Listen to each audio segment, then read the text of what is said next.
Our dining experience will never be complete without an exclamation point called desserts. Filipinos and Tarlaqueños likewise share a sweet tooth for sugared goods.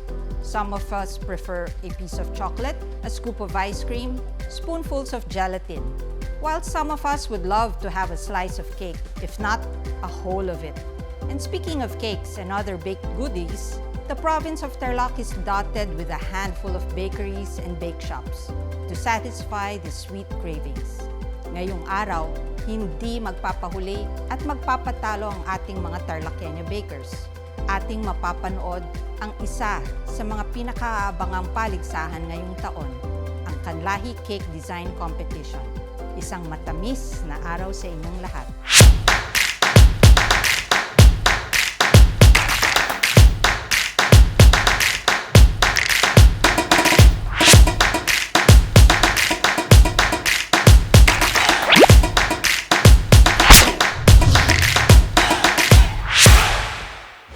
Welcome to the Kanlahi Cake Design Competition.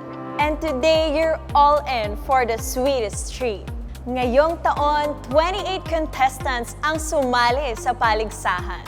24 entries para sa amateur category at 4 naman para sa bake shop category. Dito sa diwa ng Tarlac ay naghilera na ang mga tore ng asukal. Maya-maya lang, we will walk you through the sugar masterpieces of this year's Kanlahi Cake Design participants. But before our virtual cake tour, let's chit-chat with our Kanlahi Cake Design Competition organizers. Actually, ma'am, this is the first time to have a Kanlahi Cake Design Competition. Due to pandemic, many of our Tarlaqueños lost their job. So, nabigyan sila ng opportunity to have their home-based business. That's why we came up with this event. Actually, hindi ho kami sanay sa ganitong event na puro online lang.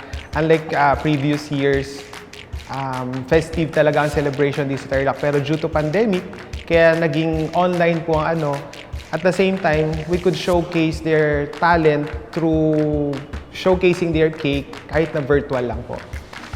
Upon seeing the cake, you could really tour the province of Tarlac.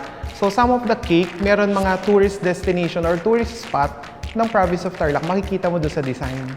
We have 2 categories, one for bake shop and one for amateur. Kasi pag pinagsama ko sila, mas walang chance yung amateur. Siyempre, iba yung professional, ma'am. So this time, we put up with amateur to showcase yung mga hindi ganun ka-professional pa mong gumawa ng cake. For this year's Kanlahi Cake Design Competition, we have 2 categories, one for bake shop and one for amateur. For bake shop, we have 4 entries. For amateur, we have 24 contestants. The viewers can expect the quality of cake they will order for their online business, how intricate and creative yung mga baker natin sa home-based baker para makita kung ano po yung in-order nilang cake na mas ma-execute nila dun sa order nila. Actually, we're expecting next year to have a bigger event, to more participants, and so that we could also showcase our design, craftsmanship of Tarlaqueño, na we could invite our kababayan or guests from other province to visit and see the showcase of our cake. Here are the mechanics for this year's Kanlahi Cake Design Competition.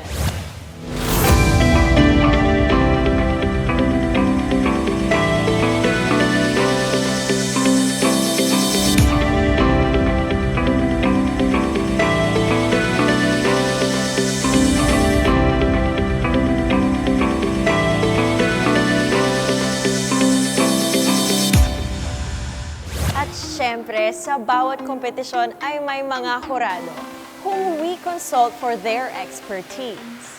Ngayong taon, narito ang hanay ng mga hurado. I think Filipinos like sweets very much because pasa-pasa yan bawat pamilya. Like my mom loves sweets. My lola loves sweets. And I'm sure all the other that have come before them have come to like sweets. Pinaka-stress reliever nila, kumbaga, nasasatisfy yung craving nila sa sweets pag kumakain sila ng mga, hindi lang naman mga cakes, mga natives din. Oh, because it's a comfort food any time of the day, right? And also, it is considered as main course as well. Cakes have become a symbol of celebrations. Pag merong cake, parang nandun yung spirit. Kumbaga, isa dun sa mga highlights ng mga handaan is yung cake. In this cake competition, I expect to be wowed. I expect to see good work because I know people from Tarlac are just so excited, especially during the pandemic. They have more time on their hands, they have more time to innovate, they have more time to perfect their craft. So I'm really expecting to be wowed. So in Tarlac, we have different dialects here. We have Tagalog, Kapampangan, Ilocano, and also the Aitas. So I'd like to see that. And of course, we have a lot of sceneries here in which we are really proud of. Because the concept for this year is Tatak Tarlac, I am expecting to see what the best that Tarlac has to offer. And I need to see that in their designs. Yung taste and texture, of course, kasama na rin yung color combination. Although meron siyang theme, kung nakapokus siya dun sa theme, so dapat yung color combination nandun pa rin. No? Hindi yung iba-iba yung kulay. Their originality, yeah, because they are very creative in terms of taste and also the looks of their creations.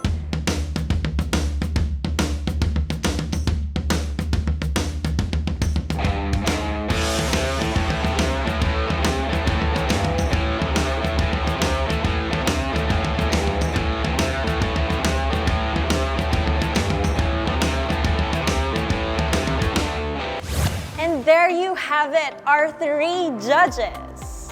Ngayon naman ating silipin ang nagsisali ngayong taon.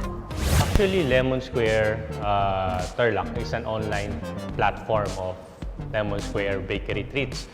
Lemon Square Bakery Treats is an affiliate of Lemon Square, the maker of other bakery goods that are currently sold in groceries. As you know, Lemon Square is yung products namin in the groceries are yung mga masa talaga. That's why our target market is yung mga those who wanted a different taste of how cakes should look like and how it should taste. Dati kasi di kami sumasali. Siguro sa ngayon is time to promote na yung mga design ng cake ng Cindy's talagang ako masabi ko pang world class talaga kasi hindi lang sa quality, sa design. Siyempre gusto namin makilala na yung Cindy's hindi lang sa palabos sa spaghetti kundi kaya din namin makipagsabayan ng mga occasional design lalo na sa mga my birthday. Galaxy Bake Shop has been open for around 40 to 50 years. If I'm gonna pick a favorite in Galaxy, it has to be our bread. Because out of all the bread I've tasted, it's one of the softest talaga. New Star Bakery kasi nag-start siya 60 years ago. So, inano siya ng parents ng owner today, yung present owner ngayon ng dati yung mother niya. So, dati po siyang original Tarlac talaga na itinatag dito sa Tarlac. So, unang pong product nila is pandesal lang. Number 1 po tayo sa Yema Cake. So, Yema Cake yun parang yung pinaka-bread and butter ng New Star. So, nakilala ang New Star, isang product namin dyan is yung Yema Cake. So, yun po yung pinagmamalaki ng New Star.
celebration of the 5th Kanlahi Festival is far from the traditional way of celebrating our fiestas. Because of the ongoing pandemic, we have to ensure the safety and the health of our kababayans. On another note, through this digital space, we were able to bring our festival not only province-wide and nationwide, but also worldwide. Through online space, more Tarlaqueños and Filipinos around the globe are with us in this celebration. But before we sashay our way around the cake exhibit, let's watch the highlights of this setup.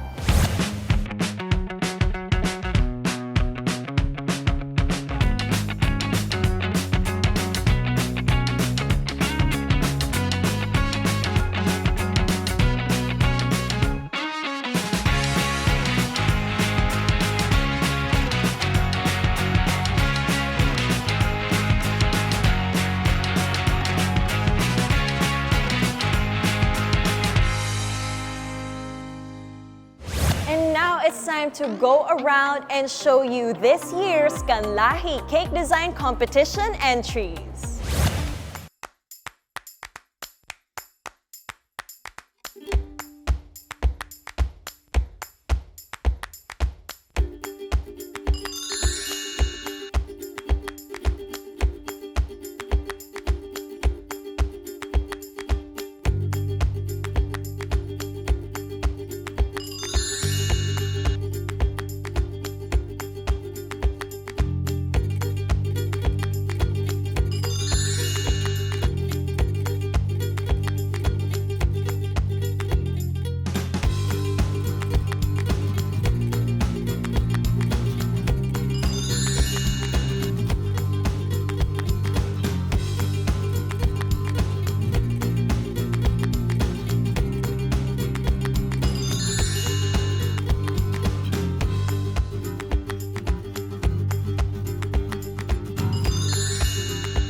For this particular entry, we delve into the theme of Kanlahi, which is the cradle of heritage, cradle of ethnicity. Kanlahi meaning kalungan ng lahi. So our baker decided that it would be a good design for a cake that is primarily that primarily epitomizes Kanlahi, which is basket. Parang siya yung kanlungan ng lahi.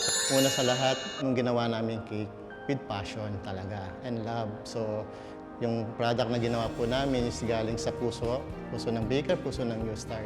So, ang meron lang po dun sa cake namin is isa siyang cheesecake na inulma namin para i-represent dito sa Kanlahi. Actually, ang pinakamahirap, unang emotion mo. Dapat kasi gumagawa ka ng cake, dapat andun yung emotion mo. Ang nakita ko talaga na nahihirapan talaga yung partner ko si Mona na gumawa ng cake, yung si Papa Jesus. Alam ko naman kasi ngayon na pandemic nga, kailangan natin lang lakas. Pero sa dala ng emotion mo, saka yung passion mo, na-create namin si Papa Jesus, yung parang nakagalan sa monasteryo. Yun ang nakita ko na nahirapan kami mag-design. What we had in mind when we were designing it was we wanted to show that Tarlac is the melting pot since it's bordered by different cultures. And we wanted to show the influence that other cultures bring to Tarlac. We decided on having chocolate as our base flavor since it's one of our sweetest cakes. And as we all know, Filipino likes sweet things then. Yeah, I think for the total time we spent on the cake, we spent around a week or 2 weeks.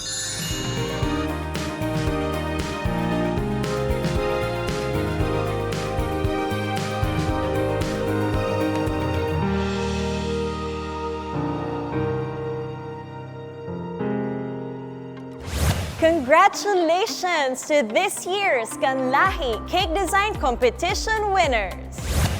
Here are this year's winners for the Kanlahi Cake Design Competition. For the amateur category, third place goes to Rica Pineda Bondoc from Tarlac City. Second place goes to Queenie Duay from Capas, Tarlac. And first place goes to Jewel Therese Lomboy from Bamban, Tarlac. Here are this year's winners for the Kanlahi Cake Design Competition for Bake Shop category. Third place goes to Lemon Square. Second place goes to Cindy's Bake Shop. First place goes to Galaxy. Here are this year's winner for the Kanlahi Cake Design Competition, Governor's Choice. Emmanuel Del Mundo Jr. from Tarlac City. Congratulations to this year's Kanlahi Cake Design winners! Sana kayo'y natakam sa aming munting patalastas, the Kanlahi Cake Design Competition 2021. Bukas, we continue the search for this year's Lutong Tatak Tarlac Cookfest champion. Kaya tutok lang dito sa Tatak Tarlac channel tuwing alas 6 ng gabi. Ako si Jasmine Omay para sa Kanlahi Cake Design Competition 2021. Congratulations to this year's winners for the Kanlahi Cake Design Competition. Bukas, tuloy-tuloy ang pagsubok at pagsala sa ating mga chef contenders sa Lutong Tatak Tarlac Cookfest. Kasama pa rin natin ang ating mga millennial vloggers at extravaganza queens. Gagala pa rin tayo sa mga bayan-bayan dito sa lalawigan. At bukas, mapapanood na natin ang isa sa mga pinakaabangang contest, ang Online Dance Fest. Kaya tumutok dito sa Tatak Tarlac Channel. Magsama-sama tayong muli para sa Day 6 ng 5th Kanlahi Festival. Ako po, si Governor Susan Yap. Magandang araw sa inyong lahat.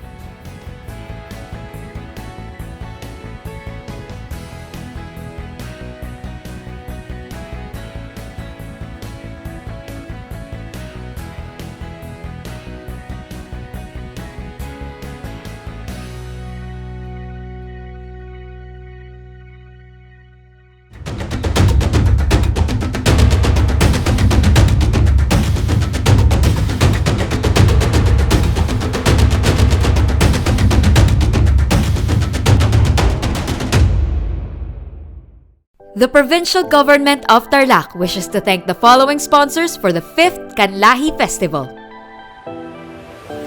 Primogenito Enterprises,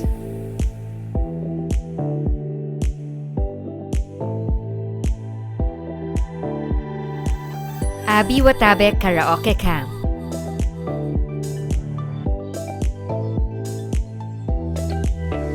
PLDT and Smart,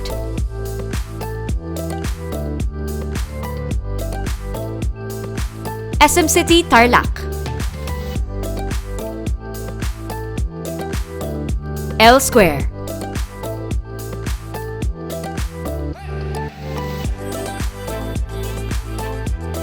Prestige Manpower,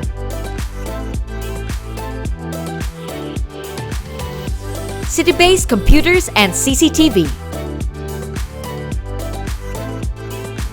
The much-awaited 3-day sale is finally here.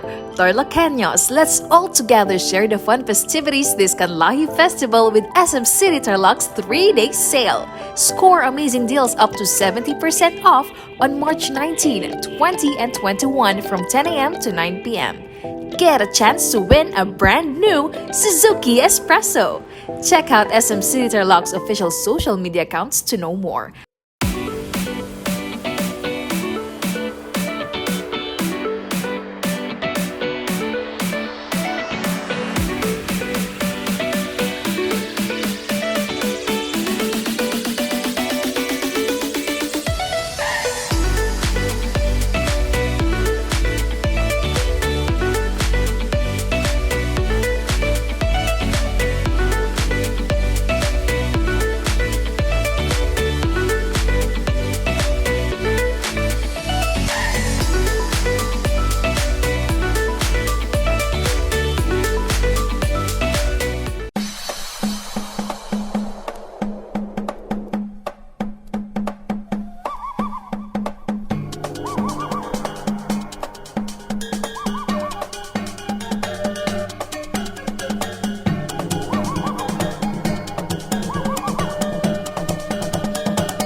Nagkakaisang mga lahi patungo sa mga pangarap na minimiti.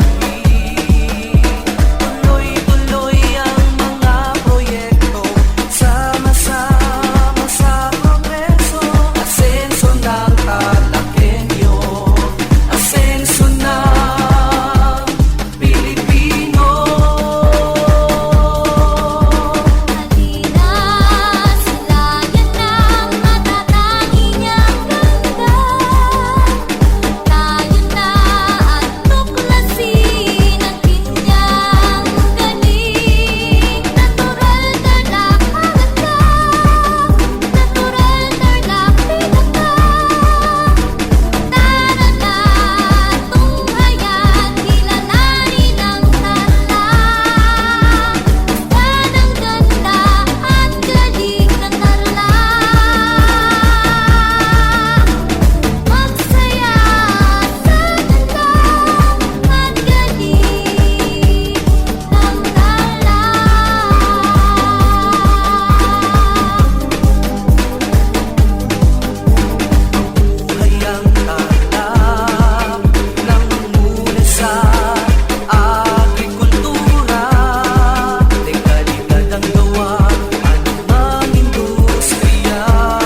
magiliw, helas ng sigahan.